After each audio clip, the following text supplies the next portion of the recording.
La clase de hoy lo que trata es de poner en contexto de dónde venimos y por qué tenemos el tipo de cerebro que tenemos. De hecho, por qué tenemos el cuerpo que tenemos completamente, ¿no? Y cómo las estrategias de supervivencia como especie nos han traído hasta lo que hoy somos y explican de una manera bastante fácil por qué cometemos los errores sistemáticos que cometemos que nos desvían de esa racionalidad. Ok, quiero empezar por este cuadro de aquí. Ese es un dibujo que le dan a la gente cuando va a aprender a dibujar. ¿Y qué le dicen? Bueno, si miras un niño de 2 años, su cabeza es aproximadamente el 50% de su cuerpo. Si ustedes miden a un niño chiquito, verán que es cabezón, ¿verdad? Y en la medida de que va avanzando en edad la persona, cuando ya somos adultos, la cabeza viene siendo un noveno del tamaño del cuerpo. Entonces, ¿cuál es la historia de nosotros como especie? Hace unos 6 millones de años, 6 millones de años son muchos años, pero hace unos 6 millones de años sabemos que apareció el primer primate. ¿Okay? 8 millones de años, 6 millones. Es que pasa que en esto los números son muy difíciles de... Pero hace como 8 millones apareció el primer ancestro común de nosotros, los chimpancés y los gorilas. O sea, un primate. De allá para acá, durante muchísimo tiempo, fuimos evolucionando nosotros y todas las especies de la Tierra. Sin embargo, la Tierra ha tenido muchas fases, ¿verdad?, donde se ha calentado y donde se ha enfriado. O sea, si ustedes ven la historia y muchos dibujos, ven que ha habido una edad de hielo, donde, ¿verdad?, los seres humanos vivían alrededor del hielo y, bueno, hemos tenido épocas de calor. La Tierra se calienta y se enfría. La discusión hoy del calentamiento global básicamente ha dejado de ser si hay calentamiento global o no, de que el número de fenómenos naturales que causan daño ha aumentado. No tenemos discusión, porque las primas de seguro se han aumentado muchísimo y de hecho hay ya eventos que no cubren. Por ejemplo, en Bahamas no hay forma de asegurar un hotel. O sea, sencillamente el riesgo.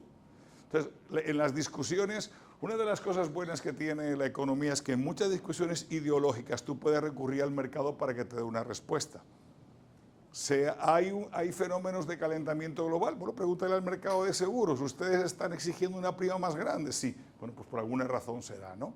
Entonces, claro, eso es un problema que tenemos nosotros como país, que tenemos una zona turística importante que puede ser afectada por más huracanes, cosas así. Hace aproximadamente 3.7 millones de años se dio un fenómeno de calentamiento global. Parte de los humanos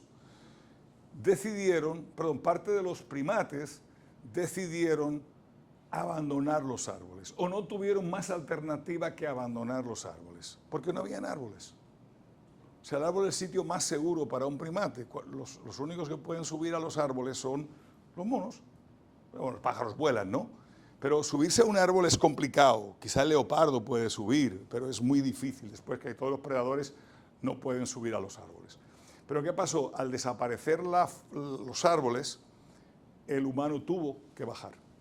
Claro, cuando tú bajas y estás en el suelo y comienzas a caminar por el suelo en una sabana, pues resulta que ver más lejos es una medida que te va a preservar la vida que ver más cerca. O sea, ver un predador venir de más lejos te va a ayudar.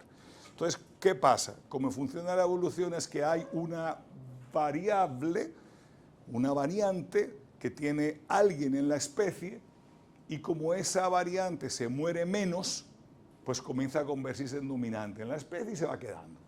O sea, en este caso, aquellos que por alguna razón pudieron erguirse un poquito, pues empezaron a ver más lejos y cuando venía un predador, ¿a quién se comía? Al que no se había levantado. Y básicamente los que se pudieron levantar fueron pasando sus genes a aquellos que también tenían más capacidad de levantarse.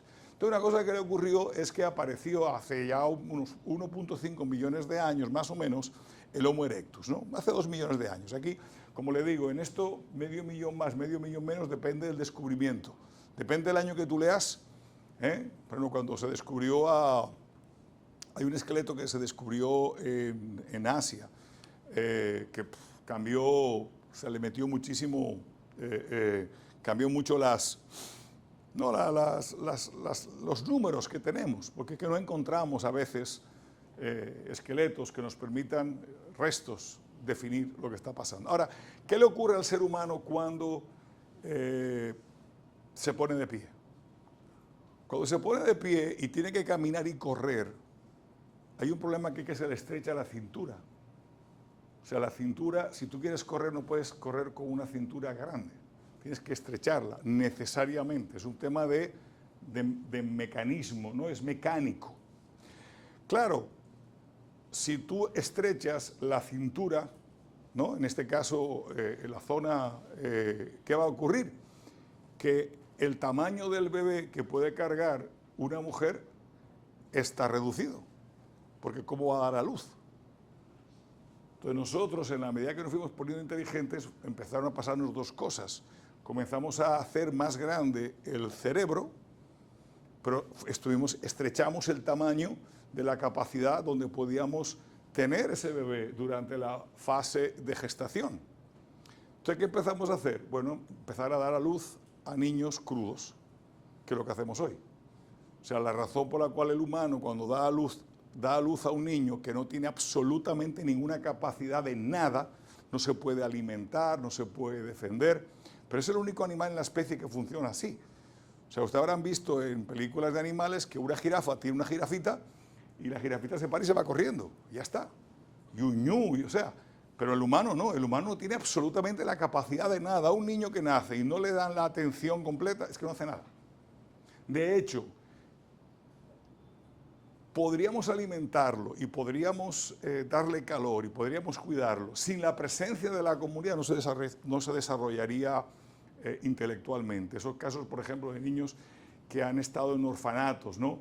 Donde no los han cuidado. Hay algunos casos, historia de terror, ¿no? De orfanatos en Ucrania, en Rusia, que niños se han quedado y han crecido bajo el cuidado de enfermeras, pero sin ningún tipo de afecto. Son personas que no, les es difícil, ¿no? La comprensión de lo que es vivir en sociedad.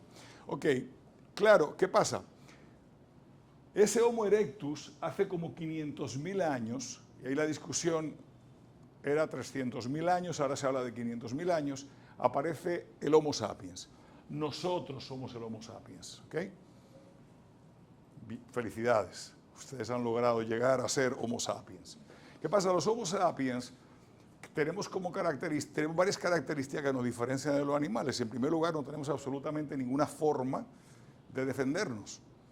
O sea, cualquier animal de la naturaleza a nosotros nos gana, ¿verdad? Pero es que tampoco corremos mucho.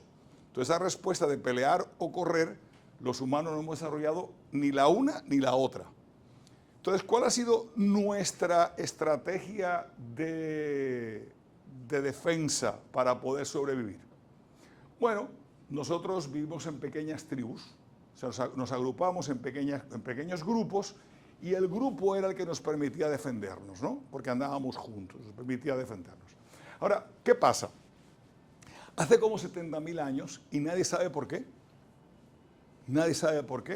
hay un cambio en el comportamiento de lo que quizás aparezcan nuevos hallazgos no arqueológicos, pero hasta ahora hace como 70.000 años que sabemos que de repente el Homo economicus tuvo lo que se ha llamado una revolución cognitiva. De repente el Homo economicus parece que empezó a pensar y a pensarse. ¿Y por qué lo sabemos? Lo sabemos por los enterramientos. Vemos que la gente cuando enterraba a alguien la enterraba con joyas. Entonces son dos cosas que tenemos que deducir de aquí. La primera, que lo enterraban, la segunda, que lo enterraban con joyas.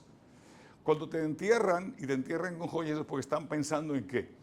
Están pensando en una vida después de la vida. O sea, casi todos los animales, sencillamente, cuando se muere alguien de su especie, lo abandona donde está y ya está.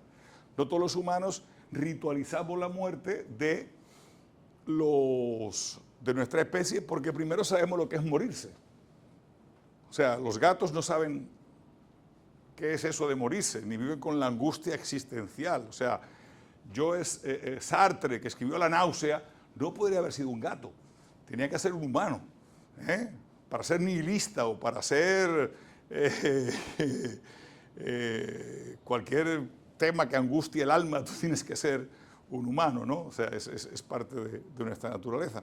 Entonces ahí empezamos hace como 70.000 años a encontrar que el humano había hecho un cambio muy fuerte en cuanto a sus capacidades, y probablemente ahí fue donde empezó el lenguaje, ¿no? Ese uso de la simbología para recrear en joyas, es muy importante, porque realmente estamos viendo que bueno, que dice es que cambia mucho. Si usted lo medita, cambia mucho eso de saberse a saber, ¿ok? Pero no fue hasta hace 12.000 años, apenas 12.000 años, que encontramos el concepto de la agricultura.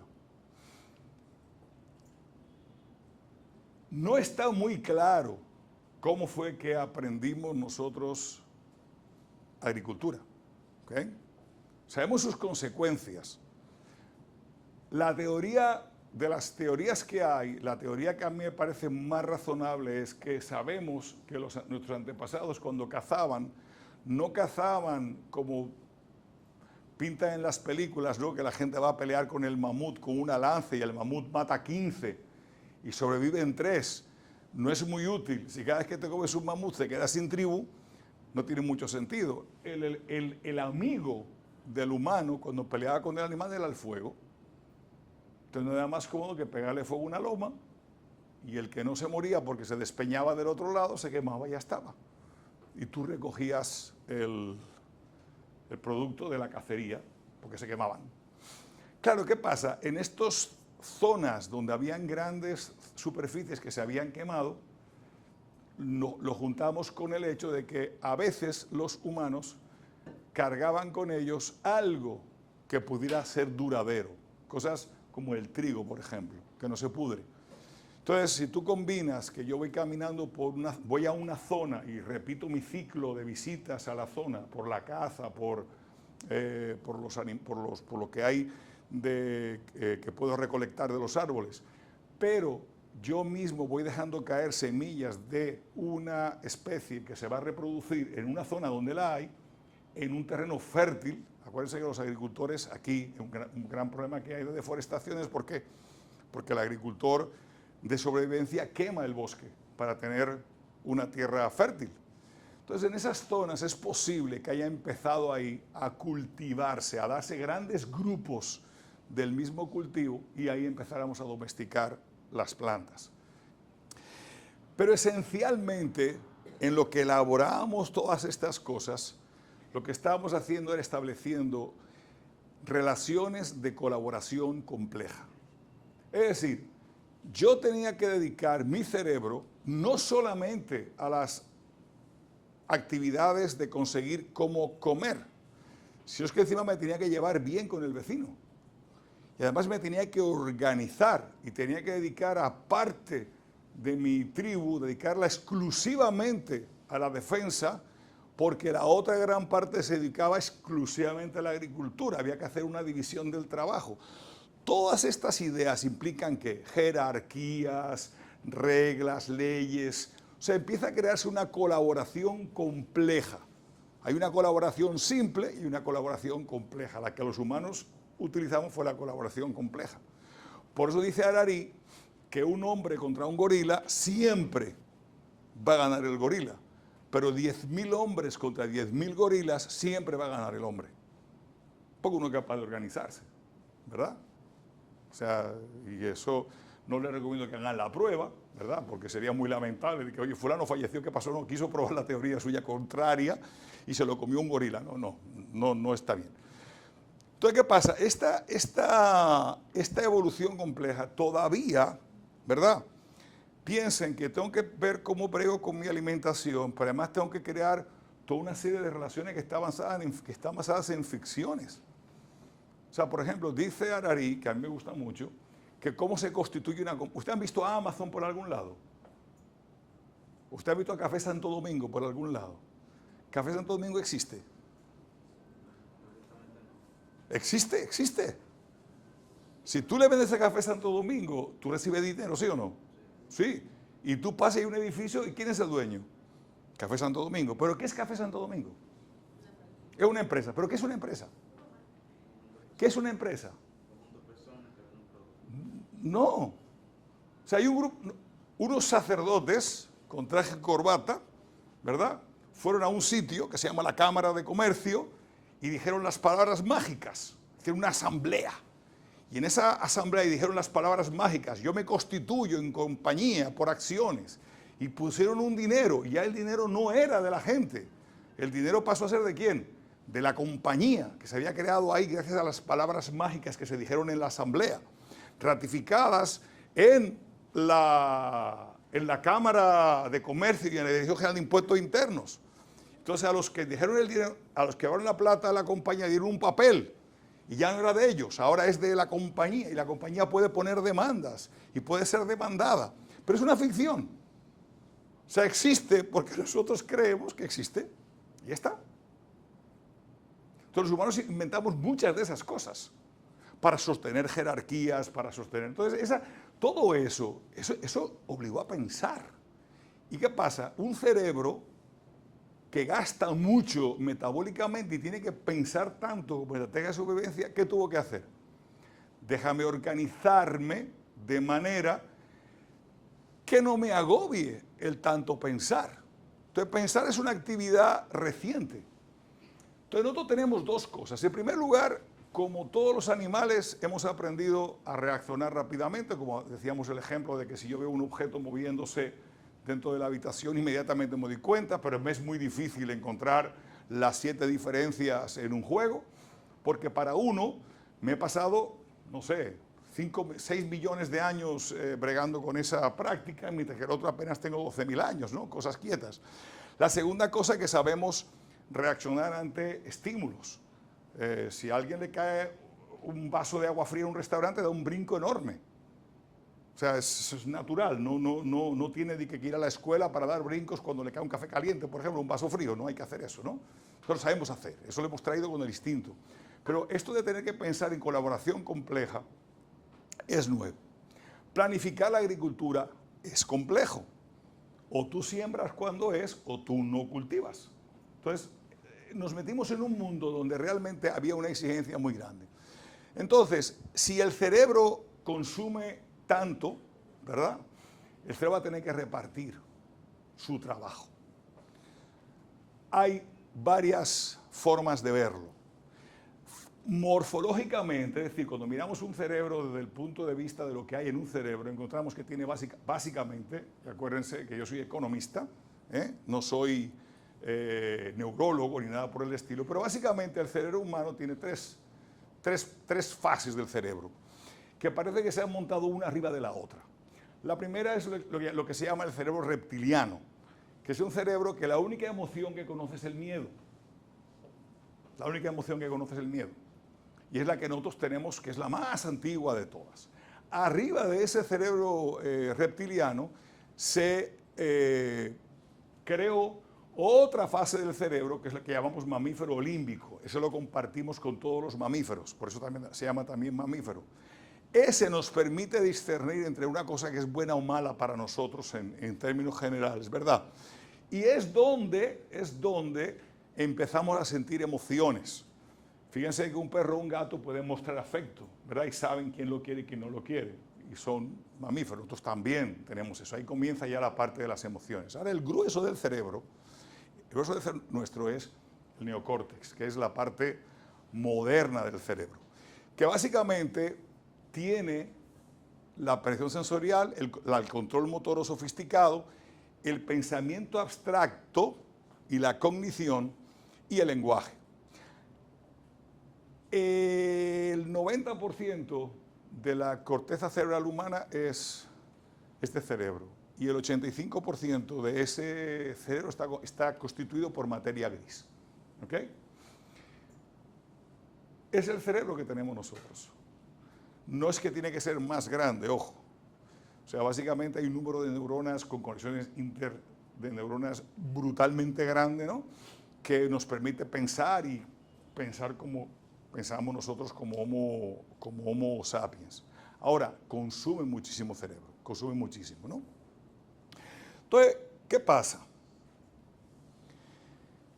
Así como sabemos pensar y pensamos, hay muchas cosas que los humanos podemos hacer que no están basadas en esa capacidad de pensar que tenemos. Todas esas reacciones, como cuando yo salto cuando me cae el café caliente, o yo sé cuando hay un peligro porque se mueve algo, no es un tema que yo requiero pensarlo, es automático, ¿verdad?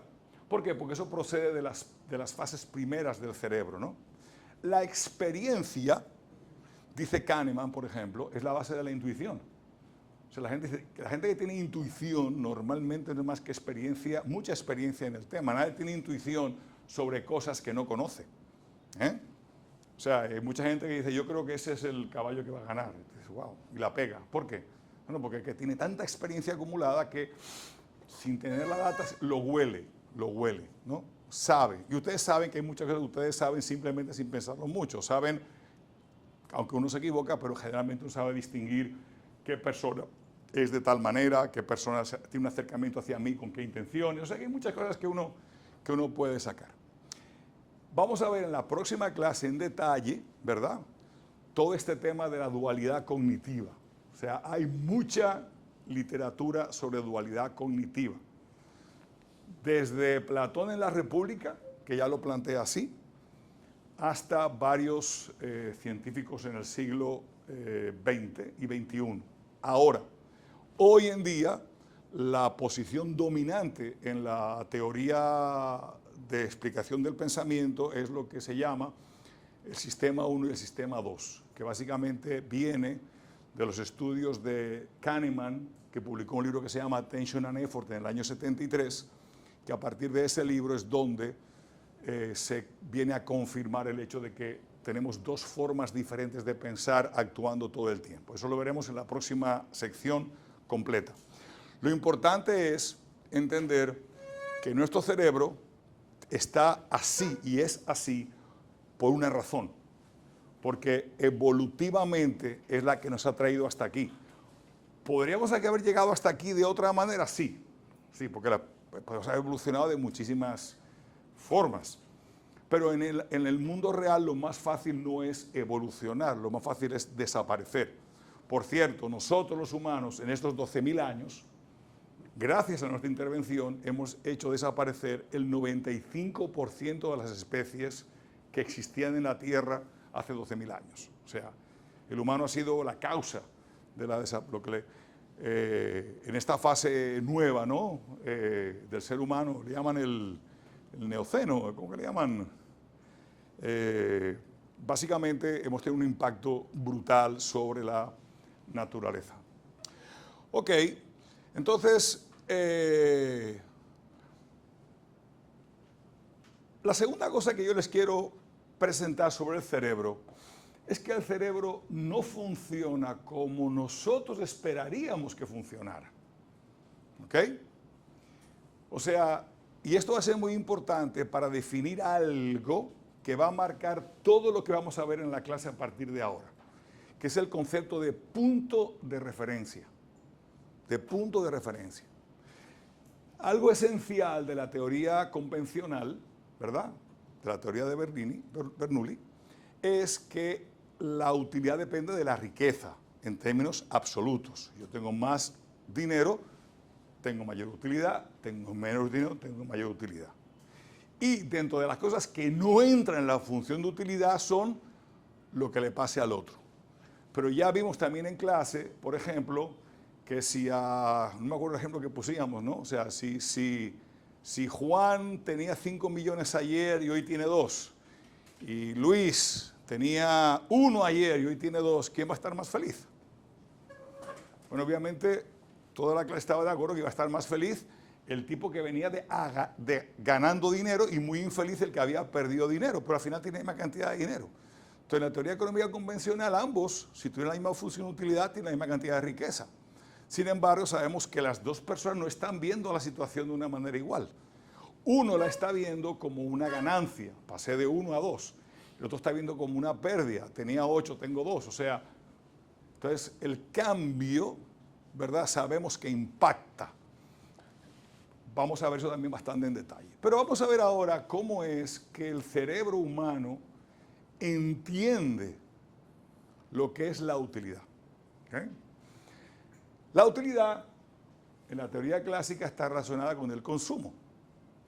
Es decir, yo tengo dinero, tengo sed, quiero una Coca-Cola, calculo si la cantidad de dinero que voy a tener que pagar por esa Coca-Cola vale, lo que voy a perder de dinero vale menos en términos de utilidad del placer o utilidad que voy a recibir de la Coca-Cola, y si esa ecuación da positiva, me tomo la Coca-Cola, ¿no?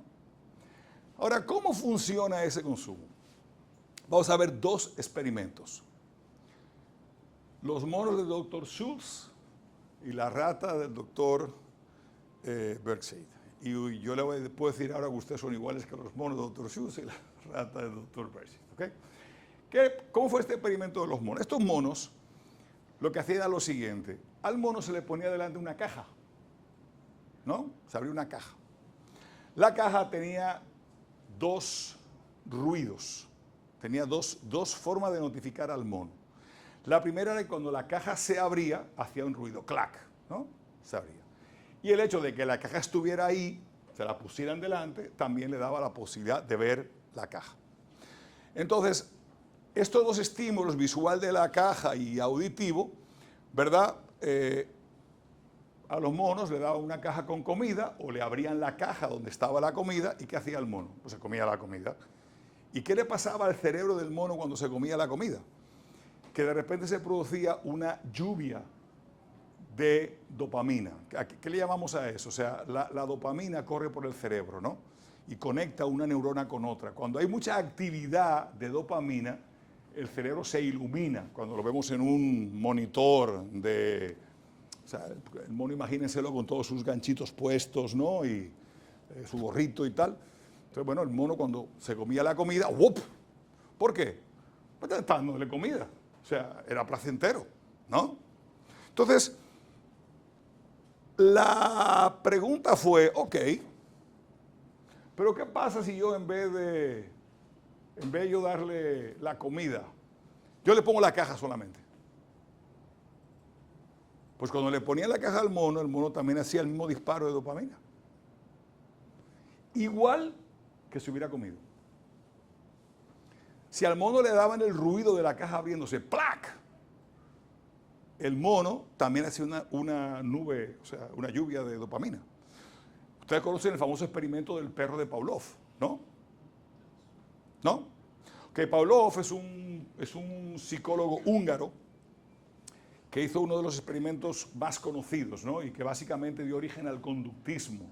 ¿Se acuerdan del conductismo, que lo hablamos como una de las escuelas? Nosotros tenemos cosas que hacemos automáticamente. Si yo tengo hambre y me ponen comida, yo produzco saliva de manera automática. O sea, no tengo que decirle al cuerpo, oye, hay comida, vamos a producir saliva para comer. Lo hacemos de manera natural, todos los animales, por lo menos todos los mamíferos, ¿ok?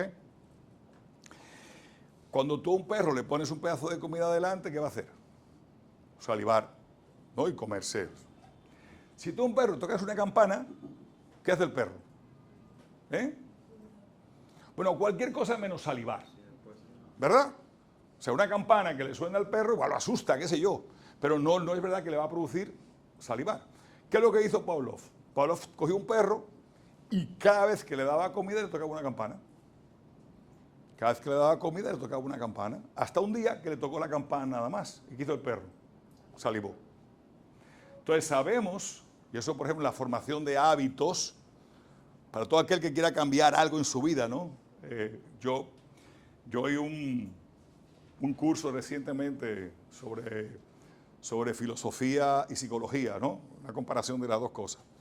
Y le preguntó la profesora a los alumnos cuántos ellos pensaban que tenían alguna cosa que querían cambiar, y el 92% decían que querían cambiar algo en sus vidas.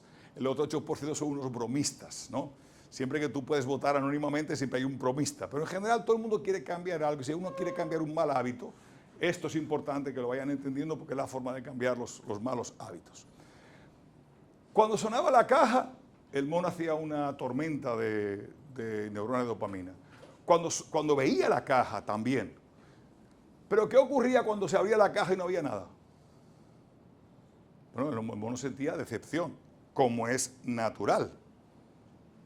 Ahora, la pregunta de estos señores, la relevancia de este experimento es, ¿por qué se produce la tormenta de dopamina cuando la caja se abre y no cuando consumo la comida? ¿Por qué? Porque obviamente está como bobo. O sea, en el caso de Pavlov hubo un condicionamiento al perro durante muchísimo tiempo, pero estos monos de una vez. O sea, de una vez que vieron la caja, veían la caja, a la segunda vez vieron automáticamente. Entonces, sabemos hoy que la lluvia de dopamina no se produce en el consumo, se produce en la expectativa del consumo. En teoría de psicología, eso le llaman reference dependence. O sea, que tú piensas, tu punto de referencia es que va a haber comida y tú actúas en función de tu punto de referencia, no de lo que va a pasar, no de lo que realmente está pasando. Y es un gran descubrimiento porque nos permite, fue el primero, por eso me gusta mucho, a mí me encantan los pioneros, pero es relevante señalar que el consumo no es lo que causa la satisfacción. El consumo directo no es lo que causa la satisfacción. Esa satisfacción que produce la lluvia de dopamina no la produce el consumo, la produce el hecho de que tú le pongas la esperanza, la expectativa del consumo. ¿Ok? Entonces, cuando su expectativa y realidad no cuadran, ¿qué le pasaba al mono? Sentía decepción. Pero primero que había tenido el consumo, o sea, se había acelerado su lluvia, ¿no? Entonces, este error en la predicción de la recompensa, que lo estudian mucho en muchos temas de análisis de animales, básicamente es que se crea un punto de referencia, un evento, tú lo juzgas en función de ese evento, aparece la caja, aparece el sonido y tú tienes el placer. Obviamente, cuando te das cuenta de que no hay nada dentro de la caja, sientes decepción. ¿Okay? Tienen que pensar en esto. No es una cosa que naturalmente, pero si van a las notas de clase y lo meditan, el paper lo tienen también. Y hay muchos, o sea, si lo ponen en el internet, le van a salir 6 millones de análisis de por qué de este experimento. Pero este experimento no nos cuenta toda la historia, ¿verdad?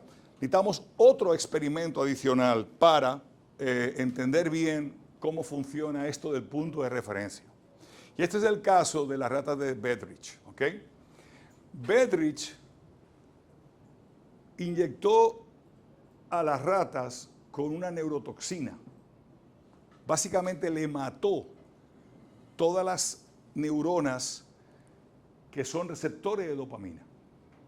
O sea, le quitó a la rata la capacidad de recibir dopamina. Cualquier estímulo que hubiera, tú podías darle una tonelada de dopamina, la rata no se iba a enterar, porque no tenía las neuronas para recibir eso. ¿Ok?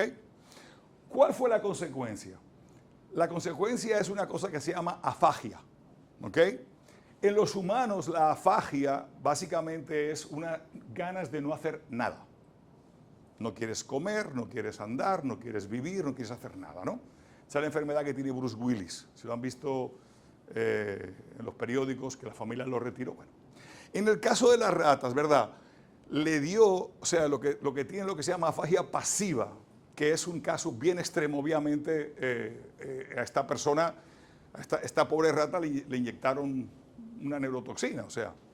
Entonces, esa rata en la jaula tenía comida y bebida, pero no se movía a comer ni a beber. Se quedaba quietecita y se moría. Fíjense qué interesante. La rata, teniendo comida y bebida, no se movía hacia allá. Ahora, todos los mamíferos tenemos una cara particular para reflejar el placer y para reflejar el dolor. O sea, si tú le das algo dulce a cualquiera de ustedes humanos o a cualquier mamífero, pues una cara de que, como que qué bueno, ¿no? Hay un tipo de cara. Pueden practicar, ir al campo, buscar una vaca, dar algo dulce, a ver qué pasa, ¿no? Y si te dan algo amargo, todo el mundo pone la misma cara, ¿verdad? ¿Por qué los humanos hacemos eso y todos los mamíferos lo hacen? No lo sé. Quizás para avisarle a otro de que no te comas esto, que esto sabe muy mal, ¿no? Pero de que ponemos la cara, la ponemos, ¿eh? Eso es así. Entonces estas ratas le ponían en la boca un tubo y le ponían jugo. Cuando le daban un tubo dulce, de un jugo dulce, las ratas respondían con la expresión facial de placer. Y cuando le daban un jugo amargo, las ratas respondían con la expresión facial del amargo, ¿no? Volvemos al tema del consumo. Estaban disfrutando el consumo, ¿sí? Te lo decían con la cara. Y estaban sufriendo el amargo, ¿no? Del jugo, ¿sí? Pero el hecho de que estuvieran consumiendo y recibiendo la utilidad no era lo relevante, porque con eso no era suficiente. Entonces los teóricos plantean que hay una diferencia entre el querer y el tener. ¿Tenían comida las ratas? Sí. ¿Querían comida las ratas? No. Entonces, sabemos, a partir de este experimento, que la dopamina, o lo que nos inclina, no nos inclina realmente a disfrutar lo que tenemos, sino lo que es que nos inclina a buscar. ¿Ok? Entonces, ¿qué tiene de importante eso para la teoría económica? Que también la contradice. O sea, no puede ser que la rata se muera de hambre cuando tiene la capacidad de disfrutar placer. Si la rata es capaz de recibir utilidad, ¿cómo es posible que se muera de hambre? Entonces el querer. Entonces el querer hacer, no lo tenemos incluido en la teoría económica. ¿Qué va a pasar? Que en presencia de estímulos, los humanos no nos vamos a comportar por el consumo. O nos vamos a ilusionar, como se ilusionan los monos de Schultz, o sencillamente nos vamos a quedar fuera de activación, como le pasa a las ratas de Bedrich, ¿no? Entonces, estos dos experimentos nos permiten introducir quizá el concepto más importante, ¿verdad? Fíjense ustedes cómo esa función de motivar que tienen las neuronas cuando reciben dopamina es importante. Vean este ejemplo. Yo estoy en mi casa, no tengo ningún plan. De repente me llama un amigo y me dice, tú no sabes que tu equipo va a jugar hoy en la tele y van a dar el partido. Hoy juega, vamos a ilusionarnos, el Valencia en la Champions. Ojalá. ¿No? Entonces, yo cojo y prendo la televisión. Cuando veo el canal de televisión, resulta que en vez de dar ese partido, dan otro partido, que dan a la misma hora, que a mí no me interesa. ¿Qué yo siento en ese momento? Una muy profunda decepción. Pero vamos a analizar esto lógicamente. Yo no estaba en partido, yo no quería ver partido de fútbol. De repente que me dijeron, hay un partido, ¿y qué yo hice? Aumenté mi expectativa, ¿verdad? Cuando contraté mis expectativas con la realidad, usted que la realidad era que había otro partido. O sea, el tipo que me llamó se equivocó. ¿Qué yo siento ahora? Decepción. Oye, yo estaba feliz, imaginaron el día. Ahora me he perdido el partido, o sea, tengo una desutilidad. y no ha pasado nada. O sea, yo he estado en el mismo sitio, prendí la televisión y no hay juego. O sea, lo mismo que yo no tenía nada el juego en la cabeza, pero tan pronto como yo tengo una expectativa y esa expectativa no sea, yo siento decepción. Eso ocurre en lo negativo, pero también ocurre en lo positivo. Si yo estoy comentando aquí y digo, y el estudiante más brillante de esta clase, que es fulano de tal, por ejemplo, aquí dos personas que trabajan conmigo. Si yo digo uno de los nombres de los dos, y voy a decir el nombre de uno de los dos, ya están en tensión los dos, ¿verdad? Es el más inteligente que yo he conocido, el que hace las preguntas más provocativas, el que es más dedicado y es el que es el mejor analista. Y esa persona es José Luis.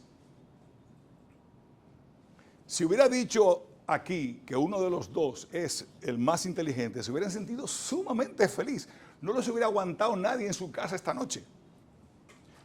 Este ejemplo se hizo sobre un grupo de digitadores, ¿ok?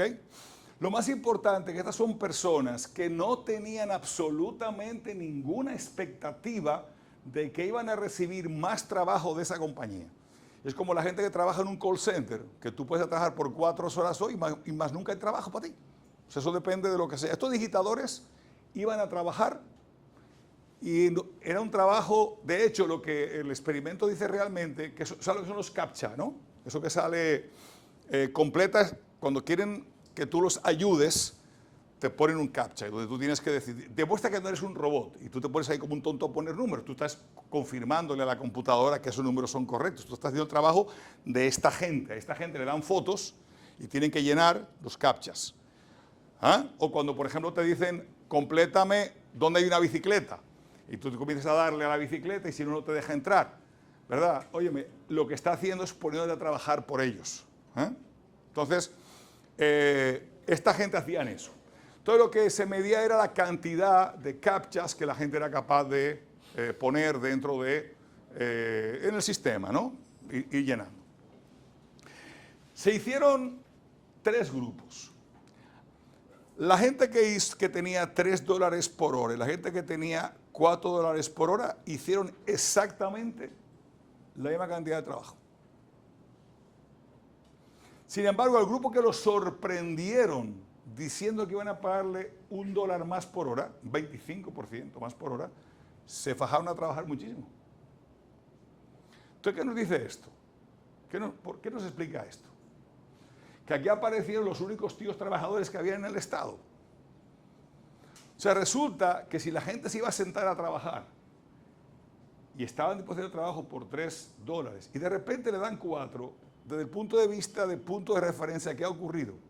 Desde el punto de vista de expectativa realidad, ¿qué ha ocurrido? Yo que había acordado trabajar por 3, me están pagando 4. ¿Y cómo yo me siento? Muy feliz. Y le doy con ánimo. Entonces, fíjense la diferencia entre pagar 3 y sorprender a 4 y entre pagar 4 directamente, hay una gran diferencia. Entonces, hasta la productividad de las personas que no aspiran a más nada, porque ellos portándose bien, trabajando mucho, no logran nada. Acuérdense que ellos no tienen futuro en esa empresa, ninguno de los 3 grupos. Sin embargo, hay un cambio grandísimo.